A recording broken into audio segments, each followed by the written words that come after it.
अस्सलाम वालेकुम बच्चों। आज हम हकीकी आदात के मश्क नंबर 2.5 देखेंगे, जिसमें सवाल दिया हुआ है मुतलक कीमत मालूम कीजिए। मुतलक कीमत जिसे अंग्रेजी में कहते हैं एब्सोल्यूट वैल्यू।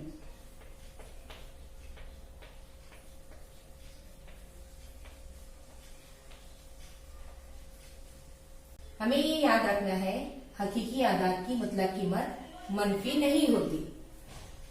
ये जो दो लाइनें बनी हुई है, इनसे जाहिर की जाती है कि हम इस अदद की मुतलक कीमत मालूम करना चाहते हैं।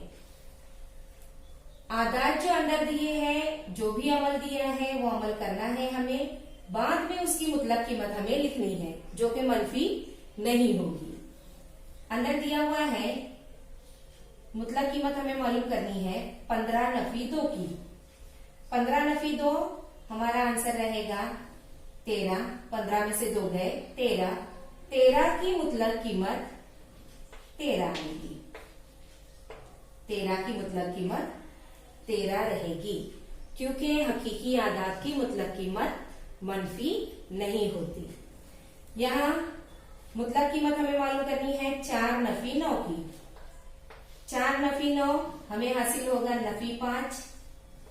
मनफी अदद है ये, लेकिन उसकी मुतलक कीमत मनफी नहीं होगी, ये मस्बत अदद हो जाएगा। पॉजिटिव नंबर मिलेगा हमें जमा 5। नफी 5 बाहर आके जमा 5 हो जाएगा। अब इसी तरह से यहाँ पर दो आदात दिए हुए हैं, दोनों की मुतलक कीमत मालूम करके उनकी ज़र्ब करनी है। पहले हम मुतलक कीमत मालूम करेंगे। 7 की मुतलक कीमत 7 होगी।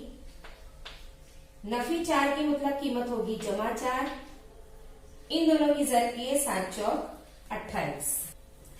ये यहां पर लिख देती हूं मैं, आंसर मिलेगा 28। नंबर 2 में हमें दिया हुआ है मुतलक कीमत है 3x नफी 5 की बराबर 1।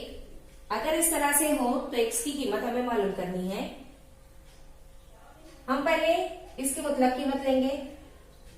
3x नफी 5 ये +1 रहा होगा, या 3x नफी 5 ये -1 रहा होगा, क्योंकि उसकी मुतलक कीमत है जमा 1 है।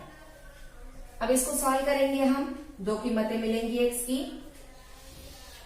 सॉल्व करते हैं। 3x नफी 5 बराबर 1। नफी 5 उधर जाएगा, जमा 5 हो जाएगा। 1 जमा 5, 1 जमा 5 6। x बराबर हो जाएगा, ज़र्ब में है, इधर जाएगा तकसीम में, 6/3। x बराबर 3 2 6। अब इस तरफ 3x नफी 5 बराबर नफी 1, यह हो जाएगा 3x नफी 1। नफी 5 इधर आया, जमा 5। 3x बराबर नफी 1 जमा 5 4। 5 में से 1 गए 4। x की कीमत हमें मिलेगी 4/3। इस तरह से हमें x की दो कीमतें मिली। सवाल नंबर 2 का तीसरा सवाल है 8 नफी x/2 बराबर 5। इसे भी हमें सेम क्वेश्चन नंबर 1 की तरह हल करना है। इसकी मुतलक कीमत है 5। मुतलक कीमत मालूम करेंगे x 8 Nafi x/2। 8 Nafi x/2 बराबर 5, या 8 नफी x/2 बराबर नफी 5। मुतलक कीमत अंदर अदद पॉजिटिव भी हो सकता है और नेगेटिव भी हो सकता है। अब इसे हल करेंगे हम। 2 इधर ज़र्ब में चला जाएगा। 8 नफी x बराबर 2 5 10। नफी x वैसे ही रखो, 10 जमा 8 है, इधर आया नफी 8। नफी x बराबर 10 में से 8 गए 2, इसलिए x की कीमत हमें हासिल होगी, नफी की अलामत उधर चली जाएगी, नफी 2। यहां 2 इधर ज़र्ब में जाएगा। 8 नफी x बराबर 2 5 10। यहां नफी 10 हासिल होगा, नफी की अलामत है। नफी x बराबर नफी 10 जमा 8 था, इधर आके नफी 8 हुआ। दोनों भी अलामतें सेम है, दोनों आदात की अलामतें सेम हो तो हमें जमा का अमल करना होता है। हम यहाँ जमा करेंगे दोनों की, ये हो जाएगा नफी 18। नफी की अलामत दोनों जानिब से कैंसिल हो जाएगी, एक्स की कीमत हमें हासिल होगी 18। सवाल नंबर 4 में दिया हुआ है मुतलक कीमत है 5 जमा एक्स बटे 4 की 5। अगर इसकी मुतलक कीमत 5 हो तो हमें एक्स की कीमत मालूम करनी है।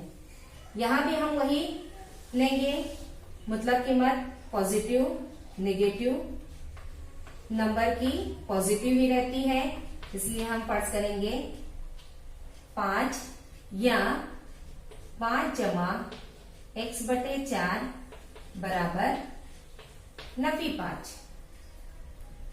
अब ये 5 इधर जमा में है, इधर जाएगा नफी में, दोनों को सॉल्व करेंगे अलग अलग। पहले इसको सॉल्व करते हैं हम, ये जमा 5 है, उधर जाएगा नफी 5 हो जाएगा। एक्स बटे 4 बराबर 5 नफी 5, हमें हासिल हुआ एक्स बटे 4 बराबर 5 नफी 5 0। 4 इधर तकसीम में है, उधर जाएगा जर्ब में, 0 जर्ब 4। किसी भी अदद को अगर 0 से जर्ब किया जाए तो हमें 0 हासिल होता है, मतलब एक्स की कीमत हो जाएगी यहां 0। ये सॉल्व करेंगे, जमा 5 है, उधर जाएगा नफी 5, एक्स बटे 4 वैसे ही नफी 5 पहले से मौजूद था, ये जमा 5 इधर आया नफी 5 हुआ। एक्स बटे 4 वैसे ही नफी 5 ये हो जाएगा नफी 10। अलामतें यकसा है, एक जैसी अलामत हो तो जमा का अमल होता है, ये याद रखना है। ये बटे में 4 है, इधर आएगा जर्ब में, नफी 10 जर्ब 4, ये हो जाएगा एक्स बराबर 4 10 40 नफी की अलामत के साथ।